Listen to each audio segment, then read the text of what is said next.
ఈరోజు నేను మీకు చదివి వినిపిస్తున్న కథ పొల్లు మాట. ఈ కథ చందమామ కథలలో ఒకటి. ఇక కథలోకి వెళ్ళిపోదాం. సుశాంతుడు, సుమనుడు ఒకే గురుకులంలో చదువుకున్నారు. గురువు సుశాంతుడిని వ్యాపారం చేయమన్నాడు. సుమనుణ్ణి పాండిత్యంలో మరింత కృషి చేయమన్నాడు. ఆ ప్రకారం సుమనుడు స్వగ్రామానికి వెళ్ళి సకల శాస్త్రాలను ఆకళింపు చేసుకోసాగాడు. సుశాంతుడు పట్నం వెళ్ళి వ్యాపారం ప్రారంభించి అచిరకాలంలోనే లక్షలు ఆర్జించాడు. డబ్బు చేరడం వల్ల అతడి చుట్టూ చుట్టపక్కలు స్నేహితులు కూడా ఎక్కువగా చేరారు. చాలామంది అతడిని అదే పనిగా పొగుడుతూ ఉండేవారు. అలా కొంతకాలం గడిచాక ఒక రోజున సుశాంతుడింట్లో సాధువు ఒకడు భోజనం చేసి, నీకేం కావాలో కోరుకో నాయనా అన్నాడు. సుశాంతుడు నవ్వి, స్వామి, నాకు కావలసినవన్నీ నేనే సంపాదించుకున్నాను. నాకు లేనిది ఇవ్వగల శక్తి మీకున్నదని నేను అనుకోను. తమరికేమన్నా కోరికుంటే చెప్పండి, నేనే తీర్చగలను అన్నాడు. దానికి సాధువు నవ్వి, అన్నీ ఉన్నాయనుకోవడం అజ్ఞానం. నువ్వు జ్ఞానాన్ని సంపాదించుకోవాలన్నదే నా కోరిక అన్నాడు. నేను సంపాదించినదంతా నా జ్ఞానం వల్లనే వచ్చింది.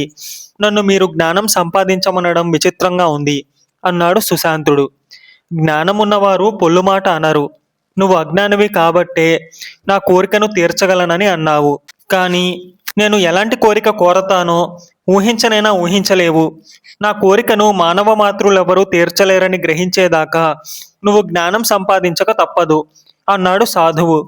సుశాంతుడికి కోపం వచ్చింది.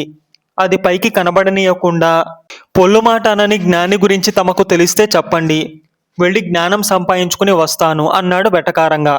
అయితే శకటాపురం వెళ్ళు, అక్కడ సుమనుడనే జ్ఞాని ఉన్నాడు, ఆయనను సేవించుకో అని వెళ్ళిపోయాడు సాధువు. సుమనుడి పేరు వినగానే త్రుళ్ళిపడ్డాడు సుశాంతుడు. వాడు కానీ గురుకులంలోనే తన స్నేహితుడు కాదు కదా అని అతడికి అనుమానం వచ్చింది. ఎందుకంటే సుమనుడు శకటాపురంలోనే స్థిరపడ్డాడు. గురుకులంలో చదివిన వారందరిలోనూ తనే గొప్పవాడినయ్యానని సుశాంతుడు ఇన్నాళ్ళు నమ్ముతూ వచ్చాడు. సాధువు మాటలు వినగానే సుశాంతుడిలో అనుమానంతో పాటు అసూయ కూడా పుట్టి వెంటనే శకటాపురానికి ప్రయాణమయ్యాడు. తాను ఎంత గొప్పగా జీవిస్తున్నాడో శకటాపురం వాళ్లకు తెలియాలని సుశాంతుడు చాలా ఆర్భాటంగా బయలుదేరాడు. ముత్యాల పల్లకీలో దాసదాసి జనం వెంటరాగా అతడు 4 రోజులు ప్రయాణం చేసి శకటాపురం చేరుకున్నాడు. శకటాపురం ఊరు చాలా పెద్దది. అక్కడ సుమనుని గురించి వాకబు చేస్తే ఎవరు అతడి ఇల్లు ఫలానా చోట అని చెప్పలేకపోయారు. అనుకోకుండా సుమనుడి శిష్యుడు ఒకడు తటస్థపడి విషయం తెలుసుకుని సుశాంతుణ్ణి తన గురువుగారింటికి తీసుకువెళ్ళాడు. సుమనుడి ఇల్లు పరిశుభ్రంగా ఉన్నప్పటికీ చిన్న పెంకుటిల్లు మాత్రమే. అది చూసి సుశాంతుడు మనసులో ఎంతో సంతోషించి, వీడు నాకంటే గొప్పవాడు కాలేదు అనుకున్నాడు. కారణం, అతడికి పట్నంలో 7 అంతస్తుల మేడలే 3 ఉన్నాయి. సుశాంతుడు వెళ్ళిన సమయంలో సుమనుడు ఊళ్ళో లేడు. జమీందారెవరో కబురు చేస్తే పండిత సభలకు వెళ్ళాడు. రేపటికి తిరిగి వస్తాడు. ఈ విషయం చెప్పి సుమనుడి భార్య గీత సుశాంతుడిని సాదరంగా ఆహ్వానించింది. ఆ ఇంట్లో సుమనుడి శిష్యులు 4 ఉన్నారు. సుశాంతుడు వాళ్లను పలకరించి సుమనుడి వద్ద డబ్బు ఏమాత్రం ఉన్నదని ఆరా తీశాడు. వాడు తల అడ్డంగా ఊపి, మాకు చదువు బాగా వస్తుందని చెప్పి గురువుగారే మమ్మల్ని పోషిస్తూ చదువు చెబుతున్నారు. ఆయన వద్ద డబ్బెంతున్నది మాకు తెలియదు అని చెప్పారు. సుశాంతుడితో పాటు అక్కడకు మొత్తం 20 మంది పరివారం వచ్చారు. అందరికీ గీత పంచభాక్ష పరమాన్నాలతో విందు చేసింది. సుశాంతుడు ఆ సాయంత్రం శిష్యులను పిలిచి, మీ గురువు నా స్నేహితుడు, చూడాలనిపించి వచ్చాను. రోజు ఈనాటిలా భోజనాలు పెడితే మీ గురువు అప్పుల పాలవుతాడు. అది నాకు ఇష్టం లేదు. ఏ దుకాణంలో సరుకులు మీరు అరువు తెస్తున్నది నాకు చెప్పండి, మొత్తం బాకీ నేను తీర్చేస్తాను అని చెప్పాడు. అవన్నీ మాకు తెలియవు, వచ్చాక గురువుగారికి చెప్పండి అన్నారు శిష్యులు. మర్నాటికల్లా సుమనుడు పండిత సభల నుంచి తిరిగి వచ్చాడు. అతను సుశాంతుడిని చూసి ఆనందంతో కౌగిలించుకుని విశేషాలు అడిగి తెలుసుకున్నాడు. సుశాంతుడు గొప్ప సంపన్నుడయ్యాడని ఎంతో సంతోషించాడు. సుశాంతుడు మాత్రం అసంతృప్తిగా, నా గొప్పతనం నాకు సంతోషాన్ని ఇవ్వడం లేదు. నువ్వు కూడా నా స్థాయికి చేరుకుంటే అప్పుడే నాకు ఆనందం కలుగుతుంది. నీ జీవిత విధానం నాకు నచ్చలేదు. ఇక్కడ ఊరు పేరు లేకుండా కాలం గడుపుతున్నావు. ఇంత చిన్న ఇంట్లో ఉంటూ భార్యకు నగలైన కొనక 4 శిష్యులను తిండిపెట్టి పోషించడానికి పూనుకున్న నువ్వు జ్ఞానివా మూర్ఖుడివా? నా మాట విని నాతో మా ఊరు వచ్చేయి, నీకు వ్యాపారం నేర్పుతాను అన్నాడు. నిజానికి సుశాంతుడికి సుమనుడి పట్ల జాలి లేదు. తన గొప్పతనాన్ని ప్రకటించుకోవడానికే అతను ఆ మాటలన్నాడు. సుమనుడు మాత్రం మిత్రుడి మాటలు శ్రద్ధగా విని, నేను ఈ ఊరు విడిచి రావాలంటే ముందుగా అప్పులన్నీ తీర్చాలి, లేకుంటే అప్పుల వాళ్ళు నన్ను కదలనివ్వరు అన్నాడు. వాడందరినీ పిలిపించమన్నాడు సుశాంతుడు. శిష్యులు వెళ్ళి వాళ్లను పిలుచుకు వచ్చారు. వాడు మొత్తం 5గురు. ఒకడు వడ్డీ వ్యాపారి, ఇంకొకడు కిరాణా దుకాణం వాడు, ఒకడు ఇల్లు కట్టిన మేస్త్రి, ఒకడు తాడపత్రాలు అమ్మేవాడు, ఇంకొకడు బండివాడు. అందరికీ కలిపి సుమనుడు 4000 వరహాల దాకా బాకీ ఉన్నాడు. మీ అందరి బాకీలు నేను తీర్చేస్తాను, మీరు సుమనుణ్ణి విడిచిపెట్టండి అన్నాడు సుశాంతుడు. దీనికి అప్పులవాడు నొచ్చుకుని, అయ్యా, వీరి మీద మాకు పూర్తి నమ్మకం ఉంది. పాత బాకీ తీర్చకుండా కొత్తగా అప్పివ్వగలం. ఊరొదిలి వెళ్ళినా ఏదో రోజున వచ్చి మా బాకీ తీర్చగలరని తెలుసు. అందుచేత వీరిని విడిచిపెట్టకపోవడం ప్రసక్తి లేనే లేదు అన్నారు. అయినా సరే ఆ బాకీలన్నీ తను తీర్చేస్తానన్నాడు సుశాంతుడు.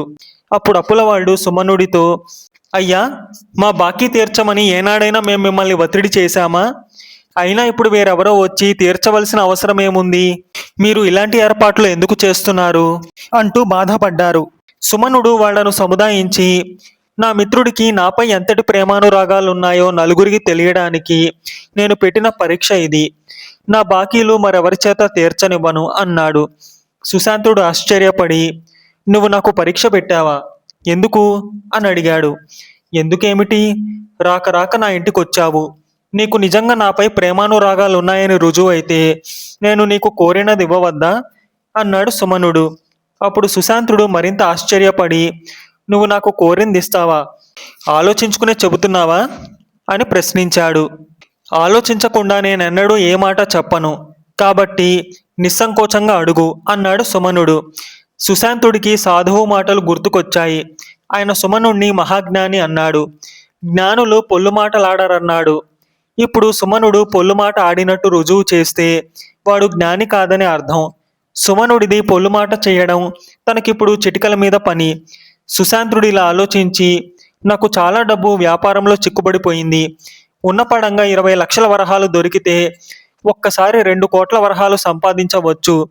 నువ్వు కోరినది ఇస్తానన్నావు గనక ఇప్పుడు నాకు 20 లక్షలు అప్పుగా ఇవ్వు అన్నాడు. ఇది విని అక్కడున్న వారందరూ దిగ్భ్రాంతులయ్యారు. సుమనుడు మాత్రం చలించకుండా, నేను నీతో ఏకాంతంగా మాట్లాడతాను, లోపలికి రా అన్నాడు. సుశాంతుడు తల అడ్డంగా ఊపి, నువ్వు నా ప్రేమానురాగాల్ని అందరి ముందు పరీక్షించావు. నువ్వు జ్ఞానివి. జ్ఞానులు పొల్లుమాట ఆడరని అంటారు. ఆ విషయం ఇప్పుడు అందరి ముందు బయటపడితేనే నాకు సంతోషంగా ఉంటుంది అని పట్టుబట్టాడు. సుమనుడు ఎంత చెప్పినా సుశాంతుడు పట్టు వదలలేదు. చివరకు సుమనుడి శిష్యులు కలగజేసుకుని, గురువుగారు, మీ పరువు కంటే మాకు ఈ ప్రపంచంలో ఏదీ ముఖ్యం కాదు. మీ మిత్రుడు అడిగిన 20 లక్షలు మమ్మల్ని తెచ్చి ఇవ్వమంటారా అని అడిగారు.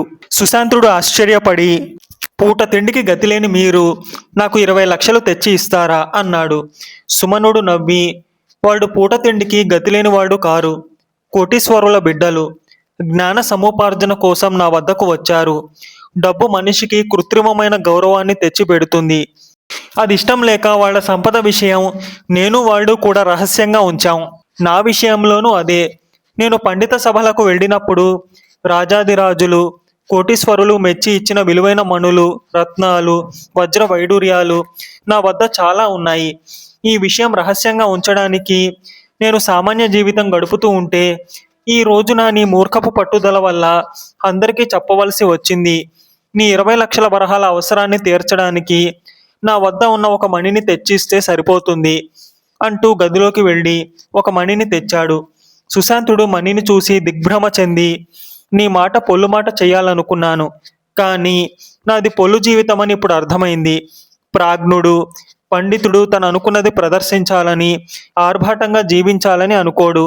ఆ మాత్రం తెలుసుకోలేక నిన్ను చిన్నబుచ్చాలని పనిగట్టుకుని ఇంత దూరం వచ్చాను. నన్ను క్షమించి నాకు జ్ఞానబోధ చేసి పంపించు అని మిత్రుణ్ణి వేడుకున్నాడు. సుమనుడు సుశాంతుడికి కొంతకాలం పాటు ఉపనిషత్తుల సారాన్ని చెప్పి అతడిలోని అహంకారం పోయేలా చేశాడు. ఆ తర్వాత సుశాంతుడు వినయగుణాన్ని అలవర్చుకుని డబ్బుతో నిమిత్తం లేని శాశ్వత గౌరవాన్ని అందరి నుంచి పొందాడు. ఈ కథ ఇంతటితో సమాప్తం. మీకు కనుక ఈ కథ నచ్చితే లైక్ చేయండి, మీకు తెలిసిన వారికి షేర్ చేయండి, మీ విలువైన అభిప్రాయాన్ని తప్పకుండా కామెంట్ చేయండి. నా ఛానల్ని సబ్స్క్రైబ్ చేసుకోండి, పక్కనున్న బెల్ బటన్ని యాక్టివేట్ చేసుకోండి. నేను పెట్టే కొత్త వీడియోస్ మీకు నోటిఫికేషన్ రూపంలో వస్తాయి.